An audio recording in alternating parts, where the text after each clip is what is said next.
Welcome to the BLTnT Podcast. I'm your host, Matt Loria, serving up real stories of business, life, technology, and transformations. You'll hear from interesting people about big changes from career shifts to life-altering decisions and the innovations that help make it all happen. It's about sharing those light bulb moments, pivot points, challenges overcome, and the journeys that inspire us to think differently. If you're on the lookout for insights to propel you forward, stories that resonate, or just a bit of inspiration on your next BLTnT move, you're in the right place. Let's dig in.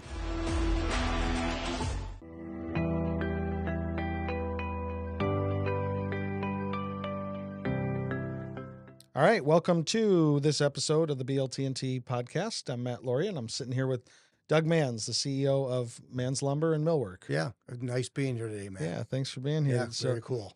This is great. We just met recently, so this will be nice and fresh for everybody. My cousin Pete. Yep. He said to say hi. Thank you. So very cool. Good stuff. So let me give a little intro, and then you make sure you fill in any voids if I've missed anything here. Fourth generation CEO of Manns Lumber. You guys are 3-location, $180 million organization today. 125 years under your belts. Yeah, big year for us. Pretty wild. And already preparing for the next gen, for 5th gen here with Megan, Nick, multiple and there's kids. What you said, there's 7 to 8 others that could also come in as 5th gen if they so choose. That's awesome. So that'll be, we're excited for that. And, it makes it easy because obviously family, we're all on the same page and, they care. And when you're, my dad always said, when your name's on the door, you care more. You bet. And I think that, is the reason we're successful, and our employees love it. Our customers love it. And, we say our number one strength is that we're family owned.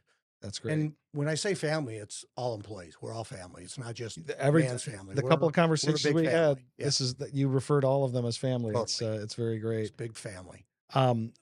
We're our location here, where we shoot, obviously, is in Rochester, Michigan, and you guys recently teamed up with another family owned organization that you guys purchased. Yeah, Dillman Upton was a 100-year-old company. It's kind of interesting is we'd see Brad and Todd Upton around, and we were always very envious of the business they had grown and the customer base they had. And we always said, God, if we could ever get to that side of town, because we grew up downriver and then the west side, Ann Arbor, Canton area. Mm-hmm. And we said, boy, if we could choose one place or one location, it would be Dillman Upton. So we would go to golf outings and have a beer, and we'd start talking. I'd say, if you ever think about selling, let us know.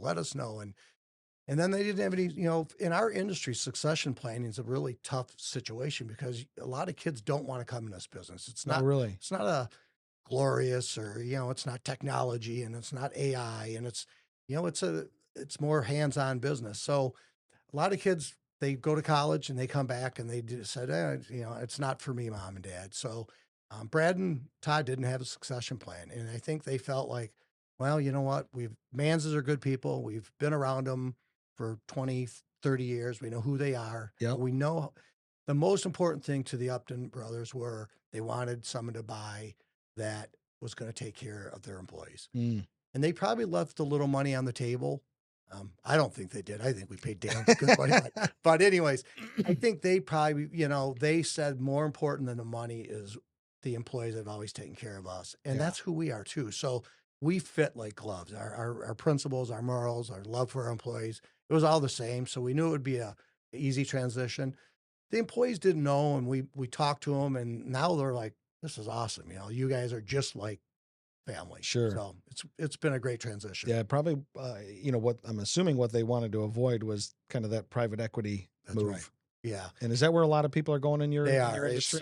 We have seen a huge, over the last 10, 15 years, private equity, US LBM, Carter, Kodiak, Builders First Source, they've all come in and bought these companies. Mm-hmm. And, they play nice for about the first 12 months because they got to figure out what's going on.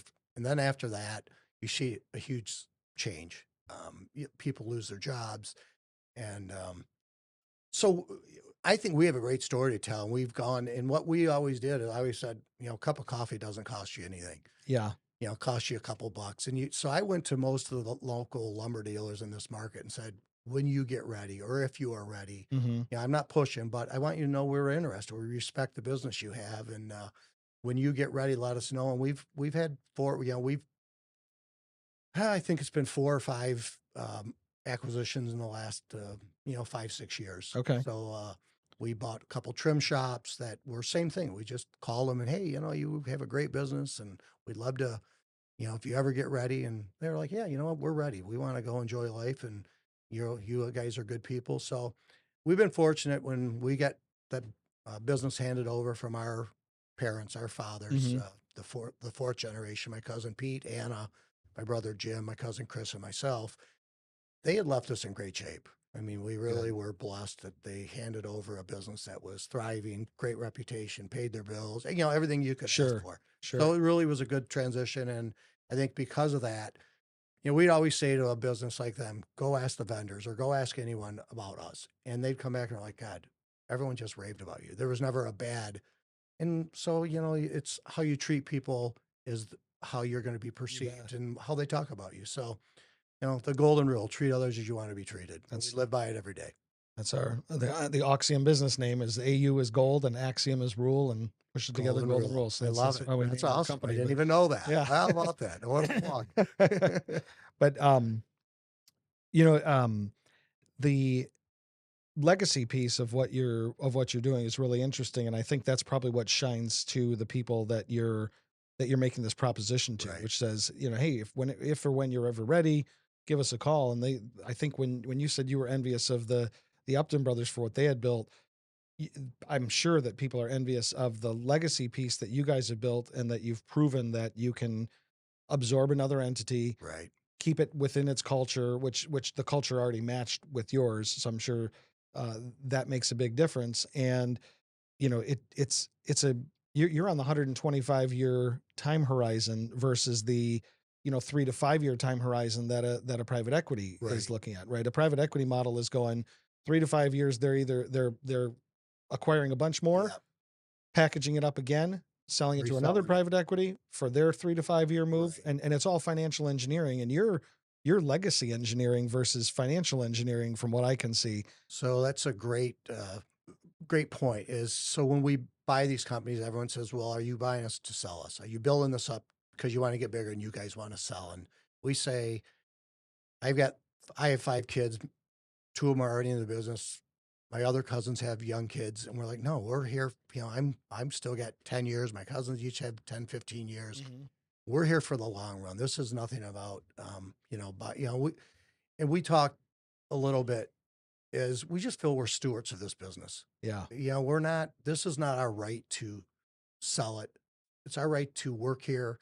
It's our right to, get up every day and have fun with our employees. Mm-hmm. But we're stewards of this business. And, our goal is to leave it better than we found it. And I think, that's something whether we were duck hunting, fishing, walk in a park, is leave it better than you find it. And I think if we all can think that way, whether it's your relationship with your kids, your wife, your whoever, but leave it better than you found it. Pretty simple rule too. And so that's the other thing. And, when I started, I remember going, are people going to wonder if, like he's got the silver spoon. Right. And born on third and thought he hit a triple. That's right. And I'm like, so you do feel that way. I'm sure my kids are, hey, everyone's just going to look at me and go, well, you stepped into a great situation. You haven't done anything. And I'm someone who's pretty driven, and that wasn't going to make it for me. So my goal, and I had someone look at me and said, listen, if you leave and it looks the same way, you didn't do anything. You should look at yourself in the mirror. But if you take this and run with it and make it better, and my cousins and I have talked a lot about that, and we can look at each other and say, we're leaving it better. Yeah. And, my cousin Pete and Anna, her father Dick passed early, and my dad's passed. And I always say to them, they're up there going, you guys have done a good job. That's the reward. And I'm sure it's really cool. Yeah. We had Elise Fisher. She's the chairperson of Nubs Knob ski area. And I always tell her there's a feeling at Nubs Knob of that stewardship, right? Yeah.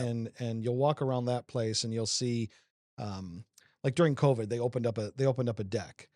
They cemented a deck and put some fire pits in and things like that. And they didn't heat the deck. So they had people out there shoveling all the time. They ripped that as soon as they realized that was a mistake they made. Yeah. They ripped it up, and then put down the heated deck heated so that deck. it, you know, so that The it snow was, would melt. yeah. And, you know, financially probably didn't make a whole lot of sense. Right. But how did it make people feel? Right. How did it make the employees feel? And just little things like that, you know, Go a long or way. steps, you know, wooden steps, you know, they could take that womanized Right. board and leave it there forever if they really wanted to and let it get all marred up from the ski boots. But every year, every 2 years, they replace those steps. And Yeah. you go, man, it's those little things Sure. that don't make the financial sense, but you know, they know it's there. And so they're leaving it better than they And found I it. think that's what family businesses do. They, you know, it's not about the bottom line. It's also about how are we perceived. Sure. And I think that's important to all of us. I mean, it isn't, that's the cool thing about family business compared to private equity. It's not all about the bottom line. Yep. Hey, everyone wants to make money and we have to buy new trucks and buy new stores and update our showrooms. I mean, you've got to be profitable Sure. in order to do those Yep. things. Well, you got to keep the organism alive. And we Which talk about We that. have talked right? about that. But the reality is our name is more important than the amount of money at the end of the year. Yeah. That's what's kept us going for 125. Yeah. Well, I mean, And, you talk about that's like the focus. you think about people, I don't remember what the exact statement or quote is that somebody says, but it's like people don't remember all the details, but they sure as hell remember how you made them feel. That's right. You know what I mean? I think about, you know, we had built our house through Dillman and Uptown. Yeah. You know, do I remember every dollar? No, but I remember when I came in there all sweaty and needed something and I had my house account and everything was, you know, easy breezy, you know, or had somebody there telling me, hey, you know what, consider this, you know, don't buy, why are you buying that? Right. Oh, hey, thanks for asking. You know, Yep. you know what if you bought this instead? You know, it's like all those things, they don't, I don't remember. No, Did it's they awesome nick you me say for an extra 5 cents or did they make me feel better? All I know is they made me feel good. I have nothing but good things to say. Right. It's interesting you say it because I have friends who come in and like, yeah, I like to use, and I say, listen, it may not be perfect. And like, it's like building isn't an exact science, Mm-hmm. but at the end, we're going to make sure you're happy. Yeah. And at the end, like you said, you're going to be smiling at the end. There could be a couple frowns in the middle of it. Yeah. It just happens. It's life. And, you know, I tell my friends, it's going to, but at the end, I guarantee you, no one's going to try harder. No one's going to care more. No one's going to want you to have a smile on your face. And I think that's how we go to work every day. That's great. I'm going to tell a little negative story on that culture of how somebody made me feel. I was negotiating a deal for a little boat earlier this year and went to a boat dealer up in Charlevoix, Michigan. And the day that I was going to close on the boat, the guy says, "Hey, why don't you look at this other one as well?" So we stopped off in Boyne City. We went and looked at that one. Then we get up to the Charlevoix showroom to close on the boat that I'm looking at. Another sales guy was showing the boat and they created a bidding war right there. And I said, guys, this isn't for me. This isn't for me. And guess what? Never going to buy, never going to spend a dime here. Right. And guess what? This was the small boat. So you lost me for the big boat. Isn't too. That crazy? And I said, I used the line with him. I said, you know what? You can tell me everything you want about how, you know, this is what's fair or or this guy didn't say this or whatever they did. I said, none of it matters. I said, I know how I feel right now, not forgetting it. That's right. And so they were looking for one sale and they forgot about the long for $3,000. What did they give up in lifetime value of a client? Unbelievable. I said, guys, you're not going to. So, you know, so that's something we have to teach that to our, you know, to our teams and make sure that we're emulating that in everything that we do. And it's interesting because there's times we'll give solutions to the customer and we don't make a sale on it, but it's taking care of the customer. And you're going to remember that forever. You're going to go, hey, when I have a problem, I need to go back there. Hopefully we can be part of selling product in that solution, but if we can't, that's okay. We're fine with that. You know, I don't know if you feel like this in your world, but I have to imagine it's similar to mine. You know, you'll be at wherever, you know, be at dinner or whatever with somebody and he's got some business that allows for these pockets of large profit, you know, deals, you know, on this particular part, I could charge 300% markup. There's no home runs in my business. No. And I imagine yours is the same. We are a commodity based business. You're making and that's part of the challenge. Like during COVID, it was pretty crazy. It was, you know, a sheet of plywood that was always $15 went to $45. Yep. The problem is today that sheet of $15 or $16 is now $10. we are the only industry has seen deflation over the last 2 years. No kidding. Lumber's cheaper today than it was 5 years ago. So it's a challenge. We're like gasoline. It's a commodity every day. Yep. People people are like, well, the tariff's going to affect you. It spooked people for a while this spring. Yep. But price wise, demand is going to always dictate where the price goes. If it's a high demand, you're going to have prices go up. Yep. Low demand, like right now, housing starts in the state of Michigan are off 20% from a year ago. Wow. You know what? Prices aren't going to go up. There's no demand. So, you know, the big mills, the private equity guys may try to make a market, but there just isn't one. So it's interesting. Those are our challenges. You know, other products have continued to go up. Things have come from overseas. We've seen some price increases, and it's been a challenge on some of the metals and whatnot. But yeah, your basic lumber, it's kind of been, you know, the other way. So if you're thinking of buying, building a house, great time to do it. Now's a good time. Do Huh? it. Okay, well, you got my gears turning. My wife loves a good renovation or a good construction project. So I love it. I hope she doesn't watch this anytime soon.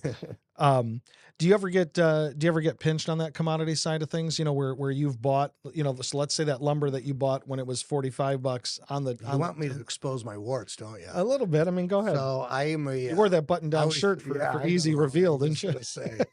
So when things were at $50 a sheet, I'm like, all right, well, at the time you couldn't even get products. So you bought contracts that would say the month of October, November, December, I get wood. Okay. I'm going to commit to a contract at whatever price. the market price is. Well, unfortunately, we committed to the market price. We bought these in, and then it dropped like $30 a sheet. And so it was a $100,000 car hit, and we had 3 or 4 of them. You know, and you're going to sell them at what the market bears. Right. It's not nobody cares that you bought it at 50 if market's at 10. No one cares. Exactly. I wish they did, but it didn't work that way. So yeah, you can get stung. This and is now really nice lumber. This is really nice lumber. Yeah. This is better than everyone else's. Not really. What other trip hazards did you see along the way? You know, whether it's commodity buy or things like that. Our biggest, we've talked about, you know, my dad always says the late 70s, early 80s, when mortgage rates went to 20, 21. Yeah. Those were, I remember the stories. He'd say one day they shipped a house job on a truck, and the whole store stopped and ran to the front door to watch the truck leave with his house, because it was like the only house they shipped all year. Because who's going to pay 20% for a mortgage? I mean, think about that. We were, you know, that's like 2.5, 3, now 20. It's like saying buy your house on a credit card. So people walked from deposits back then. People, they put, no one could build, not at 20%. No one could commit to it. Yeah.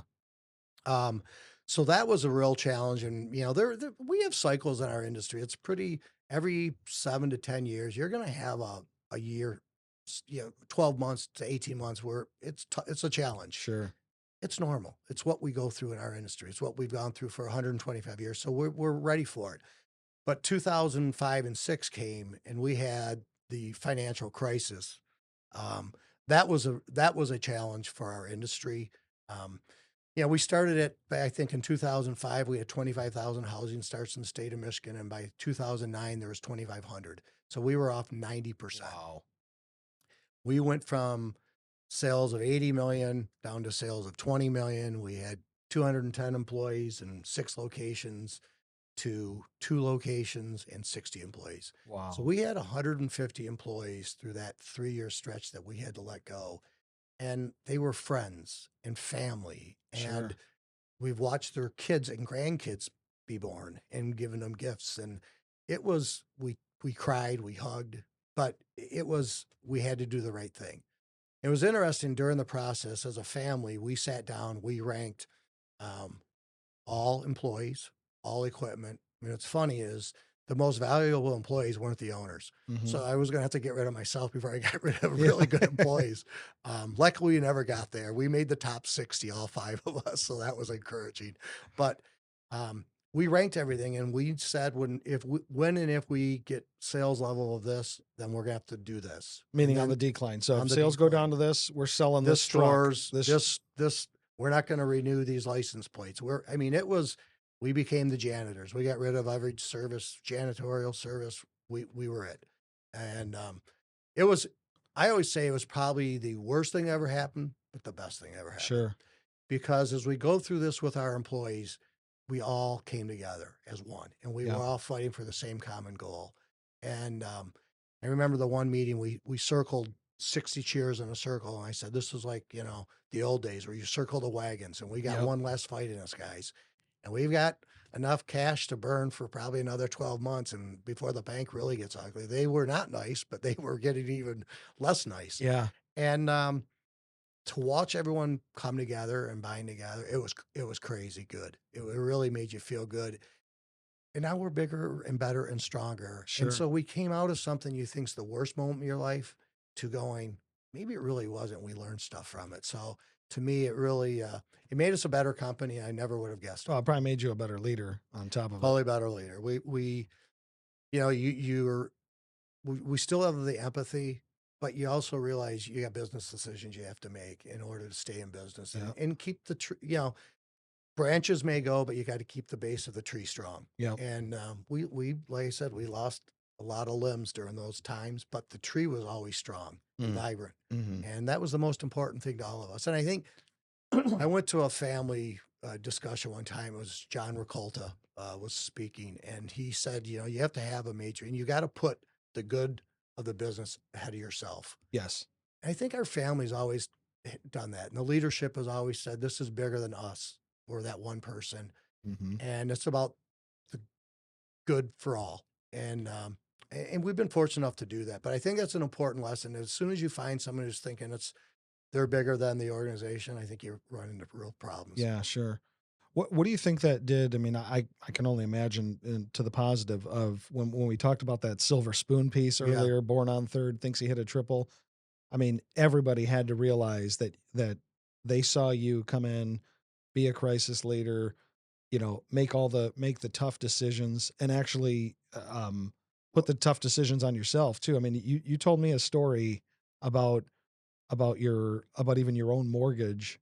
Right. During the time. No, it was crazy. Those were crazy times. I mean, I remember talking to my mom and dad, and I have 5 kids. And at the time, I think they were, I don't know, 7 down to 1. Yeah. Megan was telling me, she says, during that time you were in the heat of fatherhood. 5 kids in 7 years. And I remember calling my mom going, if for some reason this really goes south, do you think Kelly and myself and the 5 kids could come and stay with you and dad? Yeah. And I'm like, oh my God. Now, I think my mom and my wife would have killed each other, so we would have had one less person in the house. But it was challenging times. A lot of good people got hurt, and it was sad to watch. It was, I mean, when you step back, and I knew people that lost their homes, they moved. More people lost their homes during that time than did in the Great Recession. It was just in the Great Depression, or the Great Depression. Yes. Really? Oh yeah. It was. Did not realize that. I think we had overexposed ourselves. Sure. People were borrowing 120% against their home. I mean, we were doing we were making bad decisions. I remember closing on my first, family size home. My first little home was kind of a starter home, but my first family size home was during that time. And I remember the banker calling me because the builder was in trouble. So the banker calls me and he says, hey, I just need you to come down here and sign for this house. And I said, what are you talking about? Like, what kind of down payment am I bringing? Right. And he's like, you don't have to bring anything. Yeah. And he was going to finance me because the build wasn't fully complete. He's going to finance me for that plus. Right. And he's like, oh, and you'll probably be able to put a couple bucks in your bank account. I said, this sounds really nice and probably too good to be true. I said, but I'm going to bring you a 20% down check because this is crazy. This we can't, this can't be sustainable. And thank God I did, because that home tanked for a number of years before it got back to its actual value of what we paid. More, but you're right. It's kind of interesting. I mean, you think about the shift that occurred. Our parents, they bought a house and their whole goal was to have it paid off. Exactly.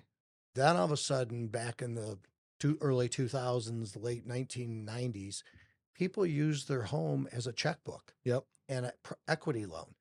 And all of a sudden they ran, instead of paying it down, they were adding more debt to it. And it was as they got older, which is the crazy thing. It went exactly against what we had always seen our parents doing, but it's what happened. And that's what got us in some issues. And, once again, I think hopefully as a country, we all learn from that. I hope so. Yeah, me too. I'm not 100% sure we did, but it doesn't seem that way right now. So during that time though, you told me a story that you had a jar, you had the vodka jar. This episode of the BLTnT Podcast is sponsored by Auxium, business IT and cybersecurity designed to outsmart chaos. And powered by Juniper Networks. Automate your network with Juniper Networks and the Mist AI platform, the world's first AI-driven wired and wireless network. The thing about it is back in those days, we all paid by cash because there weren't credit cards, there weren't debit cards. Yeah. Back then, there may not have been computers to pay your bills online. There weren't. So, you'd come home from the bars or restaurants, I should say. Yeah, restaurants. I was never going to a bar, Mom and Dad.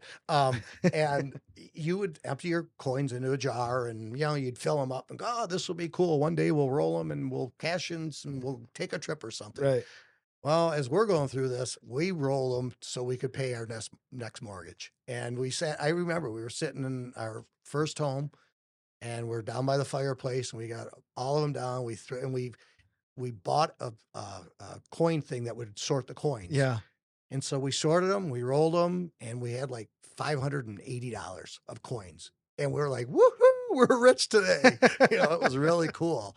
And that helped us pay our mortgage. Wow. And it was, and I think, so from a personal side and my relationship with my wife, we went through this together and we're so much stronger. And, my love for her and her advice and what we went through, I don't think anything could pull us apart because if anything was going to, it was going to be those times. Those were our challenges. Well, and I mean, like we're talking about any naysayers, right? Oh, well, he grew up in the man's family. Da, da, da. It's like, yep. And he sat on his knees rolling coins in front of the fireplace. Yeah. And, and the employees, we all, my cousin was our CFO. She was answering phones and cashiering. I was working count. I mean, we just went shoulder to shoulder with our employees, which I think they love and respect that. They did it. Like if we had to jump in a truck, we'd jump in a truck and make a delivery. Whatever we had, whatever it took. It didn't feel unnatural to you though at all, did it? We grew up. So, that's probably a good point is when we start at the bottom. And we start at the bottom totem pole. And that's my kids, my grandfather, my dad. And it's where we all started. So, I went to the University of Michigan and during those 4 years, I drove truck. I built loads. I worked on a high-low, swept the warehouse. Work in the yard, huh? Yeah, and that's where you learn the business. I did hear one person wasn't allowed to work in the yard because of her motives. Is that correct? Which one was that? Megan with going after the tan? Yeah, she wanted to just get a tan, so we kept her inside. But it was funny because we always had our buddies from high school work in the yard. So it would be fun, and we would get our jobs done. And then back then, you would take your shirt off, like bring suntan oil with you, and we like suntan ourselves in the treated aisle for the afternoon. So those were fun days. But maybe a beer after hours. Yeah, and part of our success of people go, how do you guys stay together? One thing is everyone gets up every day, they go to work, and I think if you don't have family that wants to work, if you had 4 people pushing the wagon, and one guy riding in it or one woman riding in it, you finally get tired of that. So I think we all like to push the wagon.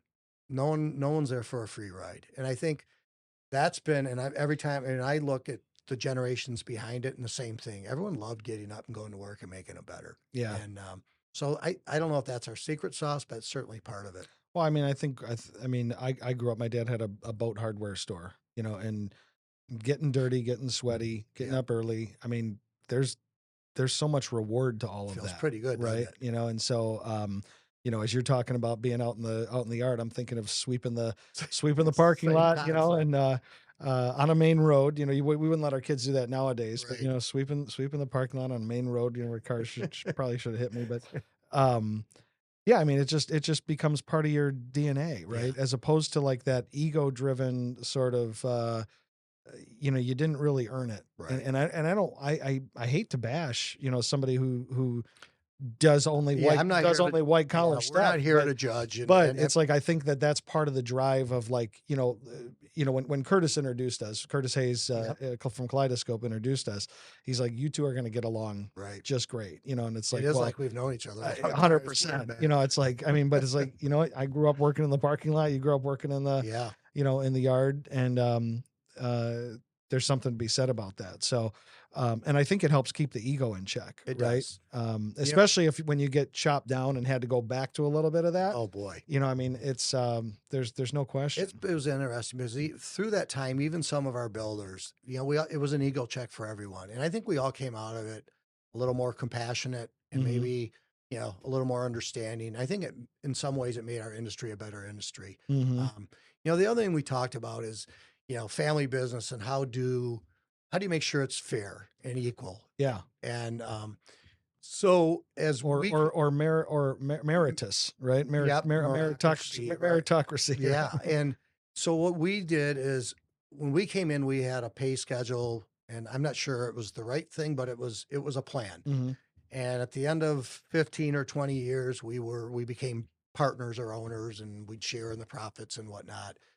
And so when that was for my brother and I, and then we had my three younger partners and cousins come in, and it really probably for what we were doing, the position wasn't being compensated the way it should. So then we hired Plant Moran, and they came in and did a study, and then we created five different layers of. So now if you take on a larger position, your compensation's commensurate, and if you're at this level, that's fine. You're still an owner, you're still a partner, but your pay may be a little less. Yeah, reflects the job that you're doing. Reflects the job you're doing. Mhm. So it doesn't just say because you're a man's that's you get this and I think upper paycheck. that's the other thing is you've got to earn that next level of position. And if someone can do it better than you and it's going to make the company better, Yeah. it's probably a decision we're gonna have to make. And that's okay.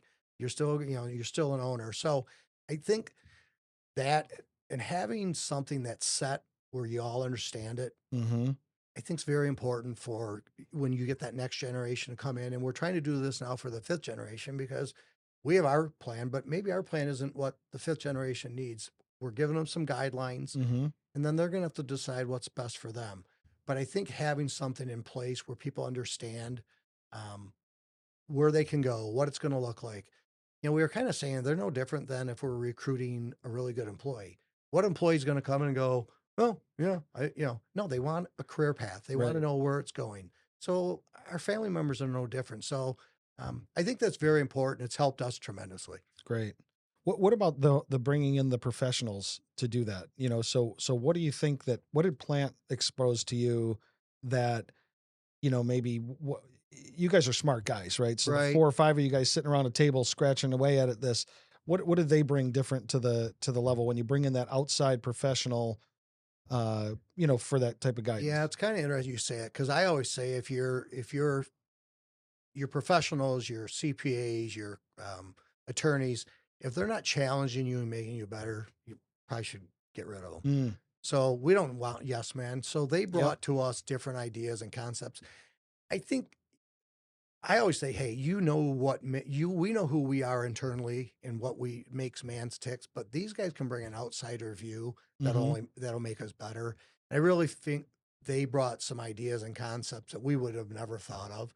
So I do think it's important to challenge them, but I think you have to give them the direction. Here's what we're looking for. Here are the things that are important to us. And then let them come back to you with whatever may fit your organization. Well, because you have to overlay your culture with that, right on top that's a great way. I mean, I've seen so many people say, well, my lawyer says to do this. It's like, your lawyer is a guideline.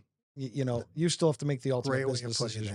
Yeah. And that's what I would tell people is they'll bring you ideas, but you can feel it. Of course. What's right. What's right for you and right for your organization, right for your family. Yeah. Right. Let's see.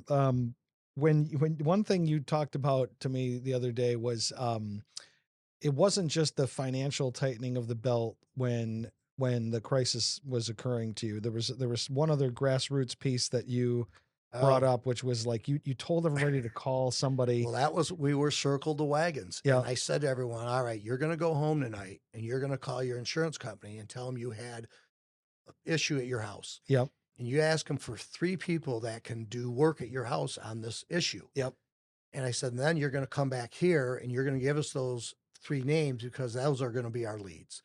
And so we got 30 times 60, we got about 150 names of contractors, and we got on the phone and we started dialing. The other thing we did is we took business cards and we were at church. We looked at the people next to us and said, "Hey, if you're doing anything in your home, make sure." Yeah. I work at a lumberyard. We do doors, and we started letting people know what we did. And I think we all we think everyone knows what we're doing. Yeah, right. But realistically, the guy at church has no idea what you do, but Right. he likes you Right. and he'd buy from you, but we just got to let him know. So I don't know. The old timid salespeople have skinny kids. Yep. I didn't want kids to get too skinny. So we got a little aggressive on that. That was So at the handshake, you had a card in your hand. exactly. Hey, how are you? So it was interesting. I think the other thing it is set the tone for the driver, the cashier, the guy in the yard, that we're all salespeople. We're all selling. We're all selling. Like, no matter what you're doing, smile at that customer, tell them what you do, be proud of Man's Lumber. Yep. And if you do that, if that's how we portray ourselves, they're going to feel good about coming to our location. Sure. So that was, once again, it was kind of a, who would have thought that's where we were going? We're going to hand out business cards at church. That's Sorry, funny. big man. That's what we did. That's great. It was crazy. I bumped into Bill Jarvis the other day, and I hadn't seen him for like, I don't know, maybe 30, it could be 20, 30 years. But Bill Jarvis owned a restoration company, Jarvis, and they sold it a few years back or whatever. And I used to hang out with another family that would go snowmobiling with him, and we would always.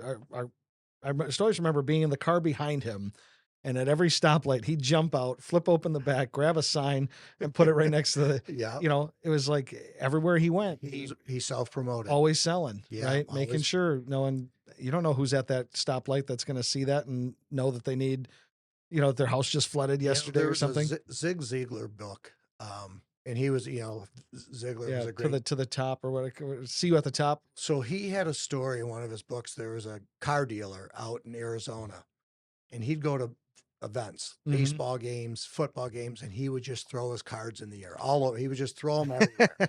And he became the largest dealership in the whole country by doing this. I think it's the guy that was actually in Detroit. Joe Girard, I think was his name. Yes, and that's exactly right. Yeah, and the other thing that guy did too was it was when the Suzukis and the Geo Trackers were really a hot car.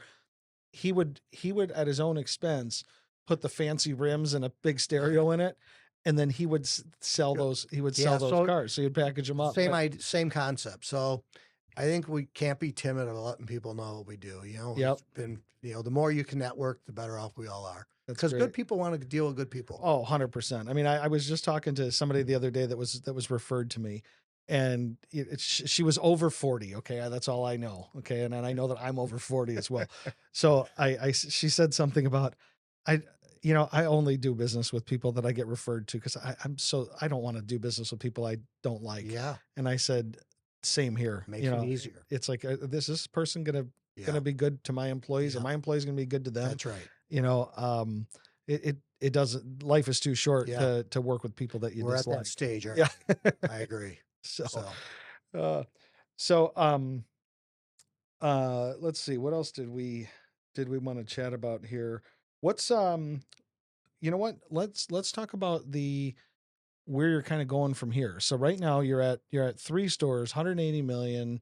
How many employees do you have right now? We have a little over 300 employees. So we bought, we have a specialty mill shop here in Rochester, Legendary Millwork. So we have 3 lumber yards, but then we have specialty shops. So we have the specialty mill shop in Legendary in Rochester. And what are they making? Cabinets and you know what? They make special doors. They run their own moldings.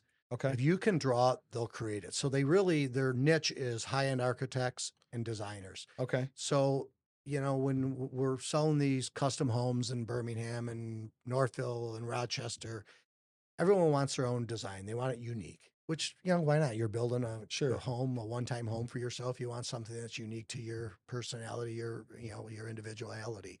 So you draw the molding, we order the knives, we buy the raw material from Appalachian, and then we bring it in and we run it to you, whatever your spec is. So you can make your study look beautiful. We do big hand sewn beams in your kitchen. I mean, anything you go on Pinterest and see these cool things. Those are all the things you we're can doing. make it. our normal stores, we sell the basic doors and the moldings. And I mean, you can do some really cool stuff and jazz things up. And um, it's kind of interesting because that's what Curtis and Stephanie, they did a new home. And that's what we did with them Mm-hmm. is that our trim salesperson and design guy, he's like, let's do this in your home. And Stephanie's got a great eye. And that's what they end up doing. And it was just basic stuff. But by the time you got done, you're like, wow, this looks custom and Mm-hmm. wow. And Mm-hmm. it was simple and it wasn't expensive. So those are the other things we try to do. And then we just bought a truss and facility up in Flint, Michigan. Okay. And so we weren't controlling, we were relying on a two-step function with truss companies. And you bring a blueprint in and we could design all the lumber and whatnot, but the floor truss and then the roof trusses, we were outsourcing to other people. Mm-hmm. Well, now we control that. So now we control our destiny and we think that'll Wow. lend to our, our success over the next 20, 30, 40, 50 years, however long. So that was a big step for us. And we purchased that about a year ago. And that has been a game changer for us. We just landed a $10 million project in Plymouth Okay. that without that, we probably wouldn't have been able to do it, that the numbers would not have worked. But since we bought this, and now that was $10 million worth of lumber, and now we're going to do cabinets, and we're going to do the millwork and the doors and the trim, and all of a sudden it turns into a $50 million project. If we would not have had the foresight to buy this, a year ago, Mm-hmm. we'd have missed out on that opportunity. So Wow. we're not sitting still. We're going to continue to grow. We feel that smart growth. We're not going to grow just to grow. Mm-hmm. That's not who we are. But if it's a good acquisition, it's a good facility, location. We want to keep growing. Yeah, responsible Totally. growth that has to make sense Yep. in the story and the Good way of progression putting of it. where you're trying to go. You got it. Yeah, that's great. I had a conversation with your daughter, and I said, "What was it like to grow up with Doug as a dad?" And she had nothing but good things to say. Good. which is good. She's going to ask for something. She's exceptionally proud of you. Yeah, but she mentioned that you are not one of the guys that brings home work with him. No, generally. So, no, so when I was 23, I was working at the yard and I was dispatching and things were hectic and there weren't enough hours in the day and we were working 60 hours and going crazy, 9 o'clock at night. And there was a truck one of our trucks was at our other location down in New Boston. I was working in Canton. So I had one of our flooring reps drive me down to New Boston and we stopped. And when we stopped, there was a train. Mm-hmm. And he was going left. The train was right. Our store was right over it. And he said, "Now you're not dumb enough to try to jump that train, are you?"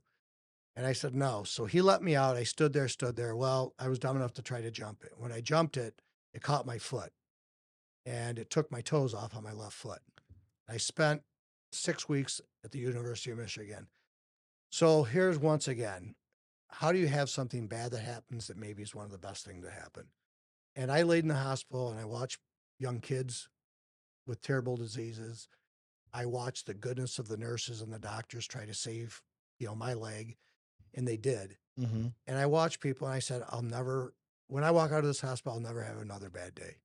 And I'm not going to let small shit get to me. Sorry about my language, but no, you're allowed to use that here. So I think that changed who I was. Before that, I was, I'd throw clubs in the pond. I'd bust my putter. I was pretty intense. Yeah. But you walk away from something like that. And I mean, the only reason I'm alive because of the big man upstairs. Yeah. Because there's one day a week for 5 minutes of that week, there's a brakeman at that location. He happened to be there. He called ahead, said, "Stop the train." If he's not there, I'm not here today. Wow. So I know, and I saw, they say you see your life flash. I did. Yeah. It was crazy. Yep. So, I'm blessed. Yeah. So when I got home at night, I said, I'm not gonna, that stuff, it'll be there tomorrow. Mm-hmm. It's not going anywhere.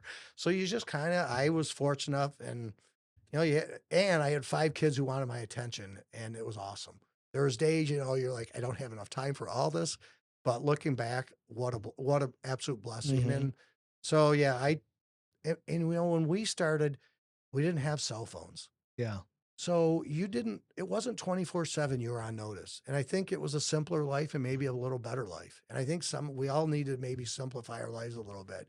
And it doesn't have to be 24/7. We need to be respectful of people's family time and what they're doing at home. Have you watched the show? I don't know if you have time for watching any shows, but The Gilded Age on HBO I have Max. not.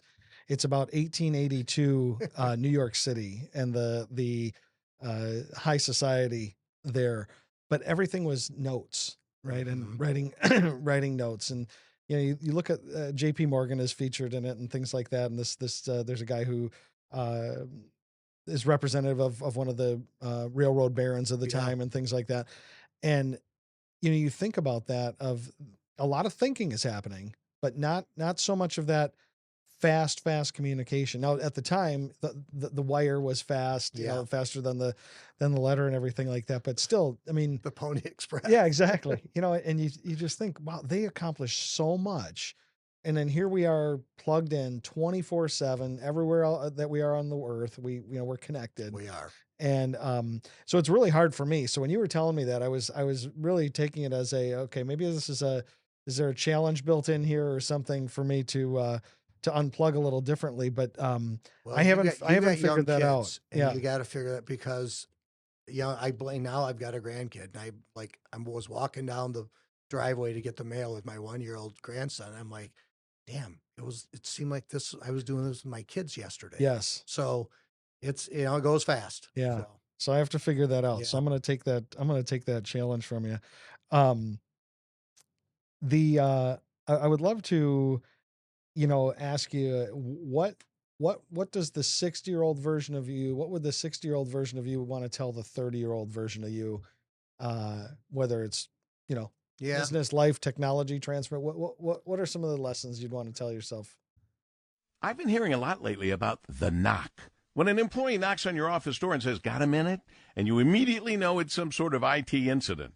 But Oxium IT can help. Whether you're having a problem, need consulting, an upgrade, or a managed IT approach, they focus on preventing cyber attacks and proactive solutions that deliver results. My friend Matt Loria and everyone at Oxium are ready to help before or after you get the knock. Visit Oxium.com and let Oxium IT help you outsmart chaos.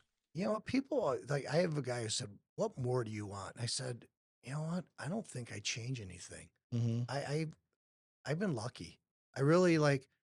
There's not much I would change. I think, I've lived through some, highs and lows. I don't think I change much of anything. Mm-hmm. I think life comes at you and you got to deal. I think that's our advantage.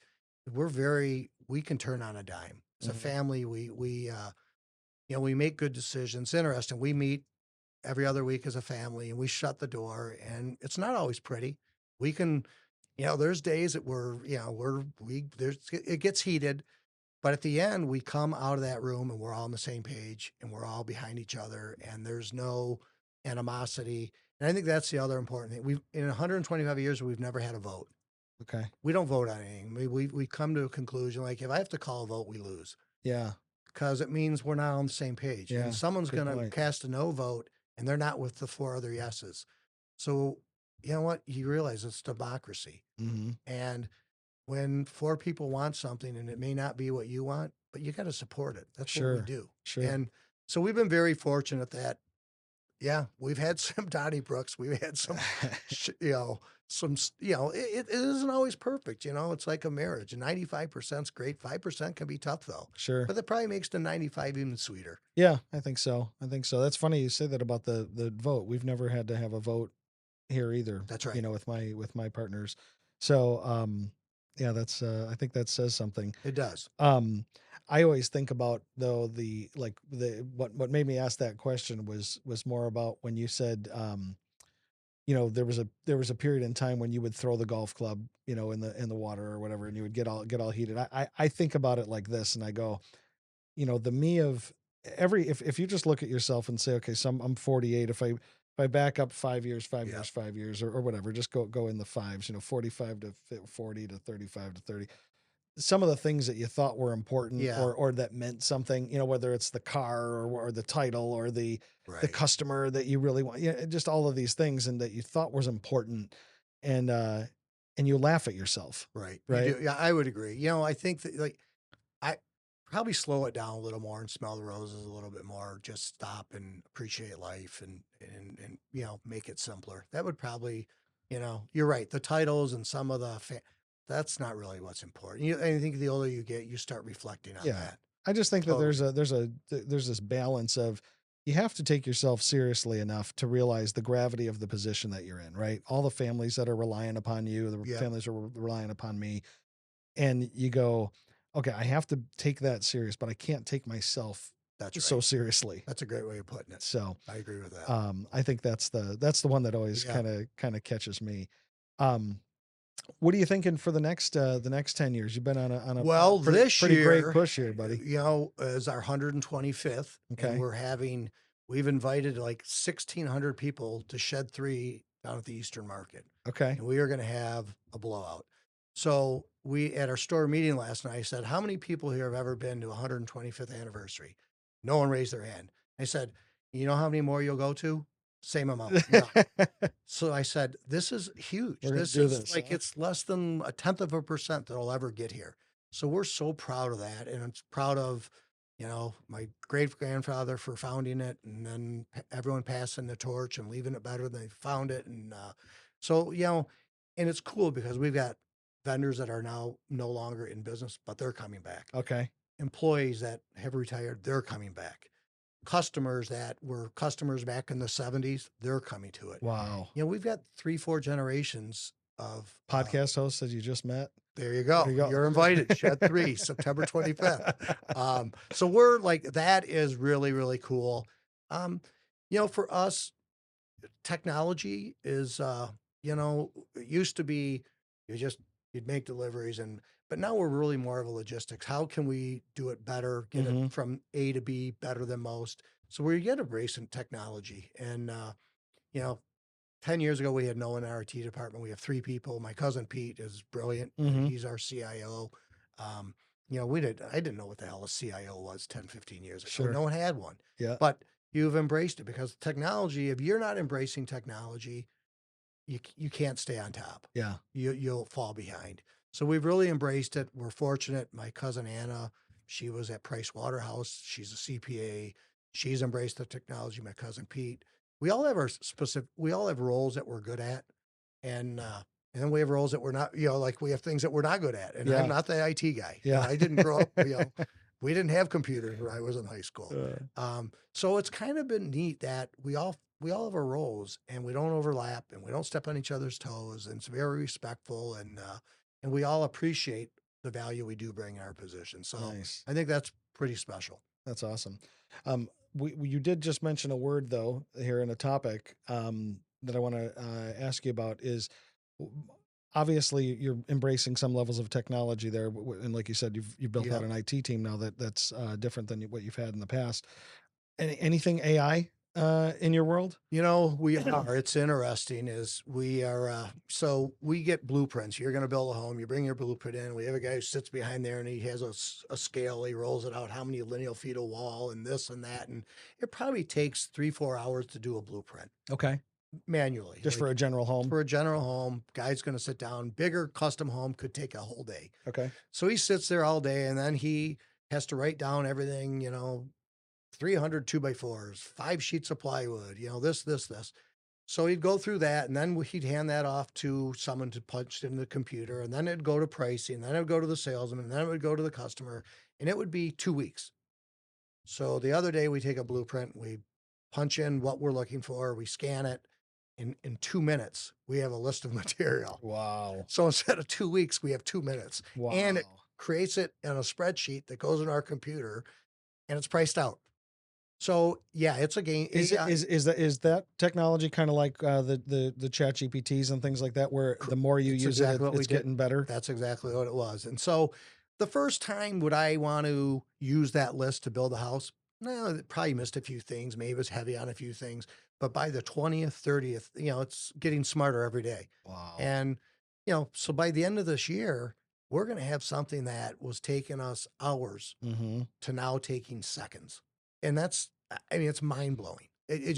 But you can, I think we're all watching it develop in front of us, and it's been crazy what's going on. Yeah. And hopefully, good and bad, hopefully Sure. more, but like this stuff will make us better. It will reduce the price of the cost of a house, which, it's too expensive. So how can we take cost out? This is one of them. Yeah. So it's a great thing. What do you, from your purview of the world and of industry, let's say there's a 18-year-old kid sitting here saying, "Hey, Doug, what do you think I should do with my life?"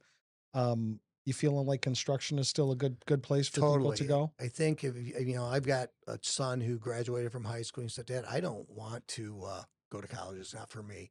And a lot of his friends, it just was not for them to go to college, and they went to trade schools. And you see the push for trades. There's not enough trades, and these kids are starting at the age of 19, making $70,000-$80,000 a year as a trade, and they're going to have a skill set. We don't have enough labor. You're going to need labor. Yeah, right. And I don't know, does AI take some of the jobs of this technology? Maybe, maybe not. But I know if you need a plumber, AI is not going to plumb your house. Right. AI is not going to, change your light bulbs or change a light fixture that's not working. So I think, I know there's a future for us and, for kids in our industry. It's needed. And the other thing is you can make a good living doing it. It's the barriers of entry to be a carpenter it's not, you don't have to have a ton of capital. Sure. You can, you're an apprentice for a few years, and then you can be as creative as you want. I mean, it's still the land of opportunity. Yeah. I think it's such a rewarding, the trades are a rewarding career too. You get to see what you've built, right there physically. It's so hard in the, 100%. In the what Drucker calls it, the knowledge worker, right? Yeah. You're not always seeing what you're doing, right? Coming together. That's the, people go, why do you like what you're doing? I'm like, every project's different. And you see something at the end that's really cool. Yeah. Whether it's a house or a kitchen or windows that get installed with cool trim. And there's so many things we do every day. And you're like, every day's different and every day's rewarding because we've helped someone like reach their dream or reach their home is better because of us. So that's a cool feeling. That's great.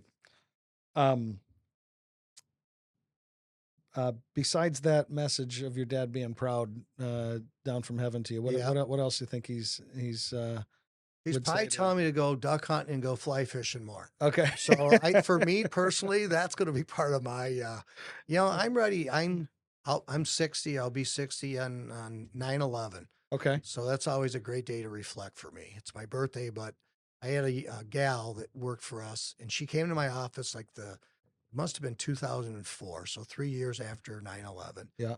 She said, "Doug, I go to 5 people that made a difference in my life every 9/11, so I don't forget about it. And I want to thank you for taking a chance on me." So now on 9/11, I call 3 friends I hadn't talked to or 3 people in my life. Wow. And I just call them and say, you know what? Just so we don't forget about this day, thank you for being a good friend. Thanks for being a good mom.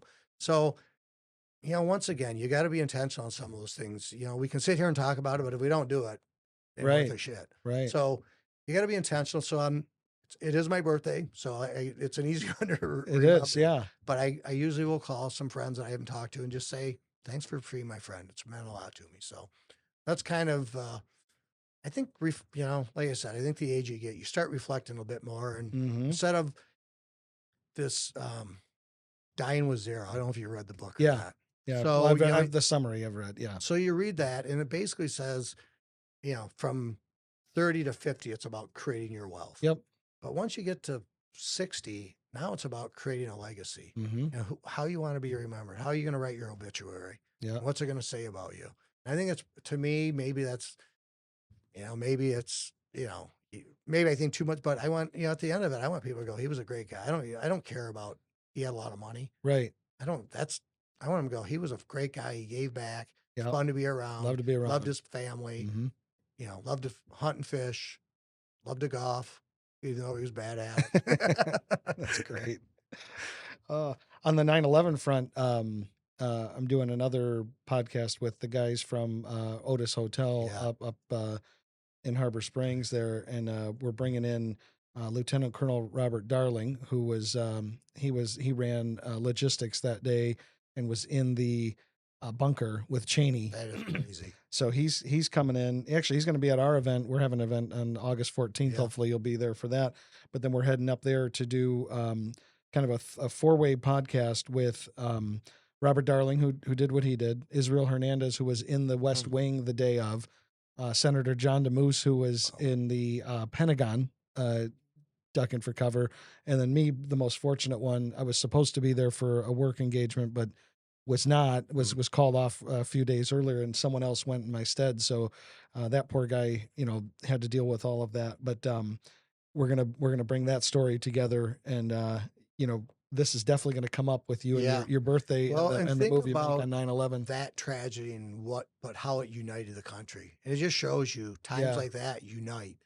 They do. And so, like us through our tough 3 years, it united us more than, it goes two ways. And Sure. strong countries and strong organizations unite. Yeah. And they come together better. So I'll give you you talk about Otis. So it's a great, we were in Harbor Springs and we were at Birchwood, and we looked out, my mom and dad's house looked out over to Lake Michigan. Okay. And Otis was the hotel right in front of us. Yeah, it used to be the Birchwood Hotel. Birchwood Hotel. So my buddies and I would take our families up there for a week, and we'd slow our lives down for a week and have a great time with it. We were all young kids. They had 4 and 2, and we had 5. And so we'd sit in our backyard and we would hit golf balls, and there was a tennis court in the back of Otis. Yeah. And we could hit it and it would bounce, and we tried to get into their pool. So make sure you tell the story that we were the guys whose golf balls were in that pool at the end. So if they found golf balls, that was ours. So you'd like them back. Yes, we'd like to tell him he owes us a dozen. Fantastic conversation. Very good. Rolling coins, 125-year-old business, stewardship. I mean, leave it better than you found it. I mean, I think I think you are leaving a legacy. I think you're building a legacy. I think you're doing a great job, and so I'm really happy and proud that you were here with me. Yeah, this has been fun. This is good. It's nice to reflect, because I think most people that are that do well in something, we're probably more critical of ourselves, and we don't take enough time to slow down and go. So that's one thing we try to do, is at the end of the year, you list what you accomplished, because we list.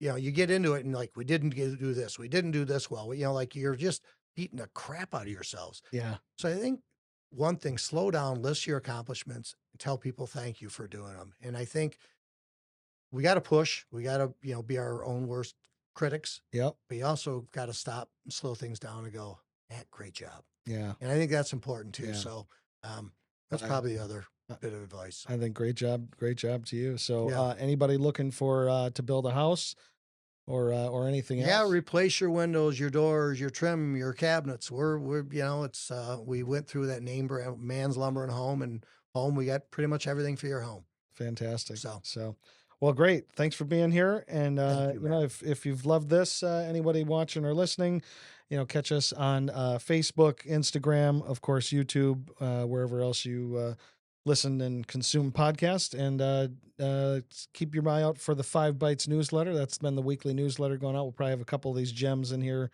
from Doug on that too. So thanks again. very much. All right, Matt. Thank you very much. Great having you.